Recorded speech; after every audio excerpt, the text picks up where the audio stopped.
Sa puntong ito, magkakausap natin si House Committee on Ethics and Privileges, Chairman, Congressman J.C. Abalos. Magandang tanghali po, Kong. Salamat po sa oras. Magandang tanghali, Cheryl. Maraming salamat sa pag-imbita sa akin sa inyong programa. Kong Abalos, unahin ko na po yung pagtutol ng ilang miyembro ng Kamara sa suspension nga po dito kay Congressman Barzaga. May nagsasabing katulad po ni Kong Eli San Fernando na baka lalo lang bumaba yung public trust dahil po dito. Ganito rin po ba ang sentimiento ni Kong Barzaga mismo at paano nyo po ito tinitignan? Ako po, Ma'am Cheryl, hindi ko kayang basahin kung ano yung nasa isipan ni Representative Barzaga pagdating sa sinabi ni Congressman Eli. Pero gusto ko pong ipaalam sa ating mga kababayan na sumasang-ayon naman ako sa panawagan ng mga tumutol sa rekomendasyon ng Committee on Ethics dahil mas malaking issue naman talaga ang anomalya sa ating mga infrastruktura. Napakahalaga po. At kung pwede lang yun ang unahin natin, yun po ang uunahin natin. Kaso lamang po, bawal rin naman po natin isawalang bahala ang mga ethics complaint na hinaharap ng ating mga kongresista. Kaya gusto ko po unang pasalamatan ang aking mga kapwa mambabatas dahil hindi nawawala sa kamalayan ng taong bayan ang mga anomalya sa infrastruktura at kailangan accountable yung mga sangkot dyan. Pero hindi rin naman po pwede nating ibaliwala ang mga ethical complaints kung saan may paglabag sa decorum ang ating mga mambabatas. Sa Committee on Ethics po, kung sakaling may magpa-file ng complaint labang sa isang mambabatas na may pruweba na may kinalaman sa infrastruktura na anomalya, handa po ang committee mag-hear at mag-try at mag-decide ng mga kaso tungkol dyan.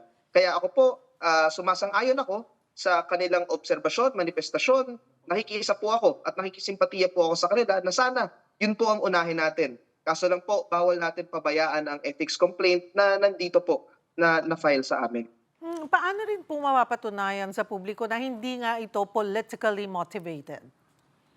Well, kailangan po kasi natin tingnan, Cheryl, yung basehan ng complaint.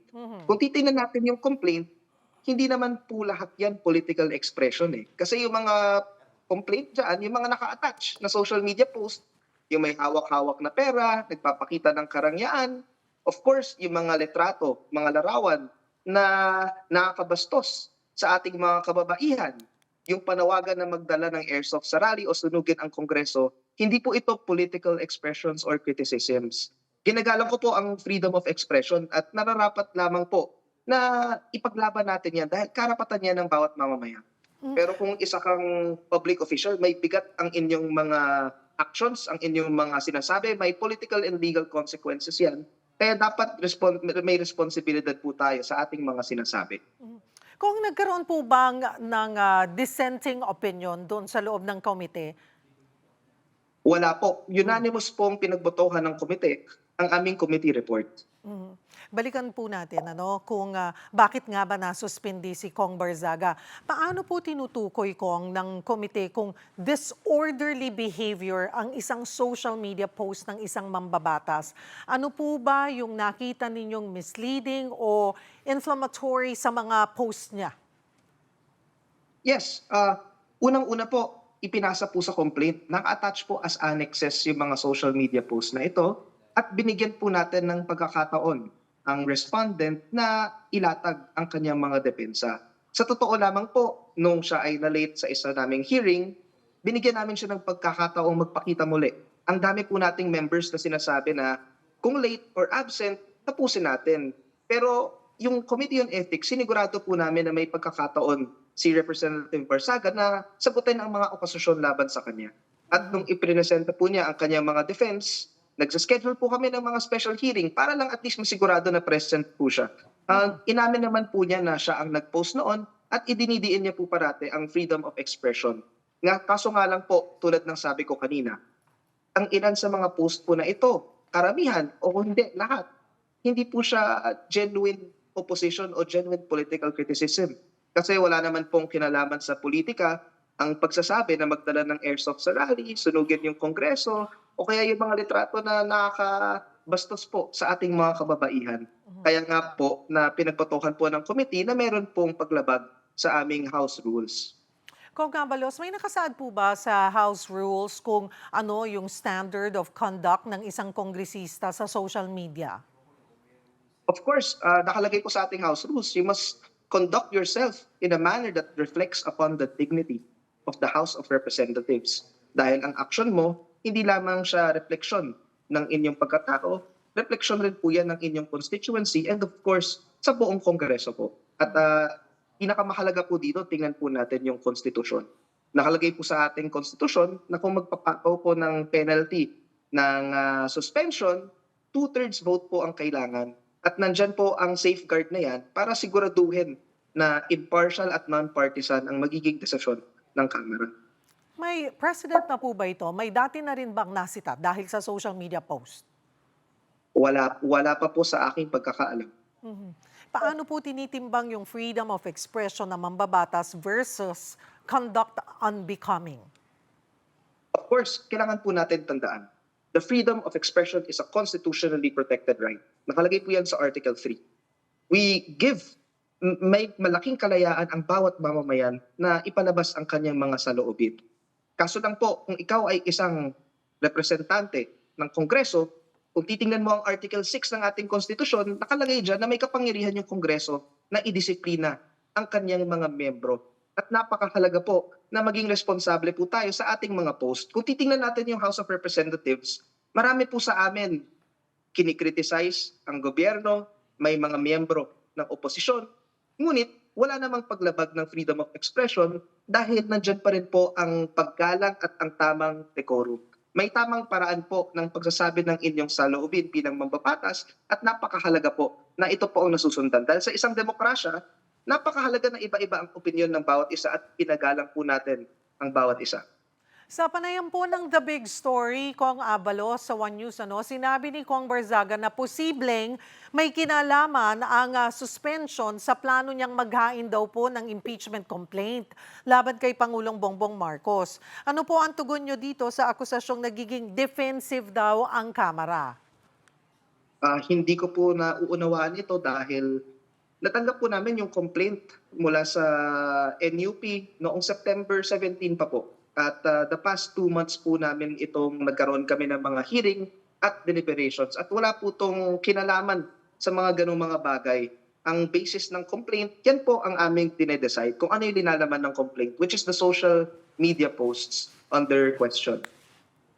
Wala ho ba kayong naramdaman na pressure o lobbying dahil sa issue ng impeachment? Kung hindi po ito related sa impeachment, paano nyo mapapakalma yung hinala ng publiko?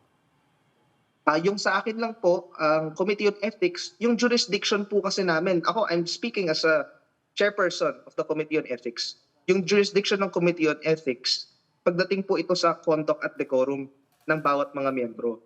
Kaya yung sa akin lang po, anyone can file a case before the Committee on Ethics. Maski sinong kababayan natin, pwede po kayong mag-file sa amin. Kung meron po kayong reklamo o hinaing laban sa mga miyembro ng Kongreso, maaari niyo pong i-file at asahan niyo po na itatry po namin ang bawat isang yan. Paano nyo po masisiguro na ang ethics proceedings ay patas at hindi po nagagamit laban sa mga kritiko ng administrasyon, gaya po ng sinasabi nga ni Kong Barzaga? Of course, unang-una kailangan po natin galangin ang due process. Sa kaso po ni Representative Barzaga, tulad ng nasabi ko po kanina, naging late siya nung initial deliberations dahil napuyat siya. Binigyan po pa rin namin siya ng pagkakataong magpakita para i-explain ang kanyang side. Nung adjudicatory hearing po, nag-submit siya ng motion for postponement dahil may sakit. Ang kanyang abogado, ginawa po natin, nag-schedule tayo ng special hearing para masigurado po na maka-cross-examine niya ang mga testigo ng mga complainant, mahimay niya isa-isa, may presenta niya yung depensa niya sa mga annex na naka-attach sa kanyang complaint. Doon po namin sinisigurado na masusunod ang due process. At higit sa lahat po, ang Committee on Ethics, kung ano man ang rekomendasyon namin, nakasalalay pa rin po sa collective wisdom ng plenaryo kung tatanggapin ba yan ng Kongreso. Bukod po sa question, sa suspension, kinwestiyon din po ni Barzaga kung bakit siya sinuspindi samantalang yung mga kongresista na sangkot sa korupsyon daw po ay hindi man lang nasasampahan ng reklamo sa Ethics Committee. Yung sa akin po, napakaganda po sana kung panagutin natin agad yung mga sangkot sa mga anomalya pagdating po sa korupsyon. Napakahalaga na yun po ang mauna. Kung pwede lang po, yun ang mauna, maganda po. Kaso lang po, dito sa Ethics Committee, hindi natin pwedeng baliwalain kung merong complaint tungkol sa decorum ng aming mga miyembro. Kaya ako po, nakikiisa ako sa aking mga kapwa mambabatas, nakikiisa ako sa ating sambayanan na huwag natin itanggal sa ating kamalayan na mas malaking issue at mas importanteng issue po ang korupsyon. Gusto ko po ipaalam sa ating lahat na may ICI, ginagawa nila ang kanilang trabaho, may mga investigasyon na nagaganap. Ang Committee on Ethics, handa kami tumanggap ng reklamo laban sa mga kapwa mambabatas. Kung may magpa-file po sa amin, aaksyonan po namin agad yan within 60 session days pursuant to our rules. Kaya yun lamang po, ma'am. Yung sa akin po, mas wag natin itanggal sa ating kamalayan, dapat managot po sila. Pero wag rin po natin baliwalain. Hindi naman natin kailangan pumili kung corruption yan or parliamentary decorum. Our people demand good governance and we need to ask the best from our lawmakers. Pagdating sa decorum, pagdating sa good governance, kailangan accountable kami sa lahat ng aming gawain, maliit man na pagkakamali o malaki. Inatasan din po si Congressman Barzaga na burahin yung lahat po ng kanyang social media post na sakop nitong ethics complaint. Ano po ang mangyayari kung hindi siya sumunod? May additional sanctions po ba yon, Kong Abalos? Ayon po sa aming committee report, maaaring magkaroon ng additional sanctions. Kaso lang tulad po ng sabi ko kanina, collegial body po kami dito sa Congress and it will be a committee decision, it will be a plenary decision kung sakaling magkaroon po ng paglabag sa ating committee report na nakasalalay po yan sa buong plenaryo at hindi nakasalalay sa desisyon ng isang tao.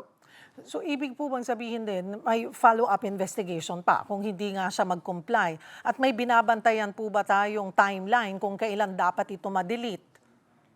Nakalagay po sa ating committee report na meron po siyang 24 oras mula kahapon na tanggalin po ang mga 24 social media posts na nabanggit sa kanyang ethics complaint.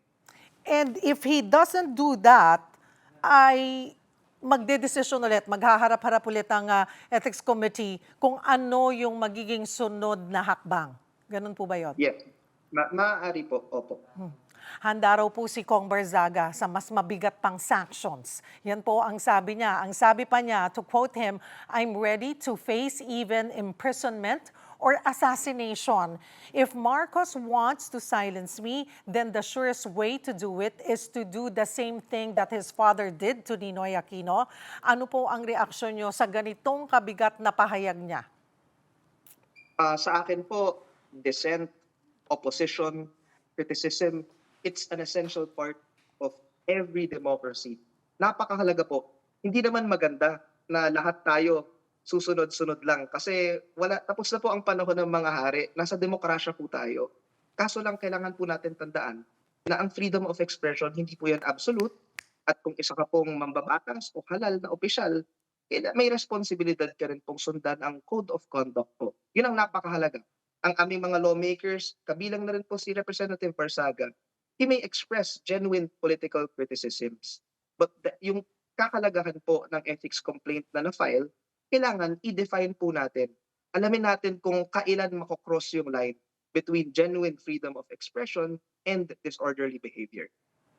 Kung isingit ko na rin po, mapapaso na kasi sa Pebrero yung one-year ban sa paghahain ng impeachment complaint laban po kay VP Sara Duterte. Ngayon pa lang, may mga pag-uusap na ba sa Kamara tungkol po sa muling paghahain daw ng reklamo po sa Vice Presidente? None that I am aware of po.